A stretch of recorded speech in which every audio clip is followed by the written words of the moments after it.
Bonjour à tous et bienvenue dans cette nouvelle vidéo. On ouvre aujourd'hui une nouvelle section des vidéos William, à savoir le Textile Lab. Le Textile Lab, c'est quoi? Le principe, c'est de vous présenter les échantillons ou les tests textiles avec des matières dont je dispose dans mon atelier depuis un certain temps, et donc je vais faire des échantillons, tester des choses, voir comment ça marche, et notamment parce que j'aime beaucoup utiliser des matières particulières type plastique ou ce genre de choses, et donc je voudrais essayer de tisser ces choses-là, voir si ça marche pas, ça arrive, que ça ne fonctionne pas du tout comme prévu.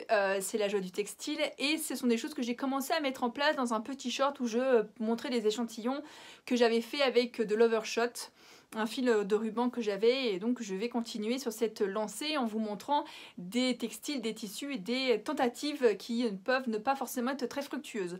En particulier parce que je suis actuellement donc toujours en Creuse, en train de déménager vers l'Hérault, du moins j'essaye, et il y a pas mal de matières qui sont déjà parties dans l'Hérault, qui m'attendent pour que je puisse remonter un atelier là-bas.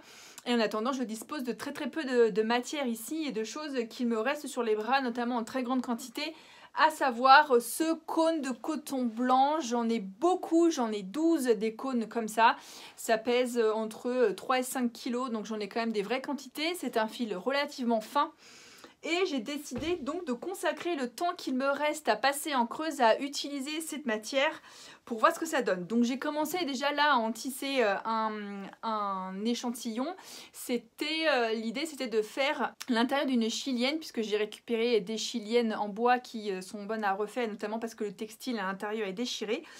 Et donc ce fil de coton étant très solide, puisqu'il n'est pas 100% coton, il y a aussi une matière un petit peu plastique à l'intérieur, puisque quand on le brûle, il a un mouvement un petit peu particulier. Il y a certainement aussi un petit peu du plastique dedans, un peu de polyamide, et ce qui le rend extrêmement solide, très fin et très solide. Donc c'est intéressant pour faire des textiles qui ont besoin d'une grande solidité, comme les bâches des chiliennes. Donc j'ai essayé d'en faire une avec ce tissu là, j'ai essayé d'en faire une, malheureusement ça s'est pas très bien passé, puisque même si le tissu est très sympa, il n'est pas assez large, donc sur la chilienne ça ne marche pas.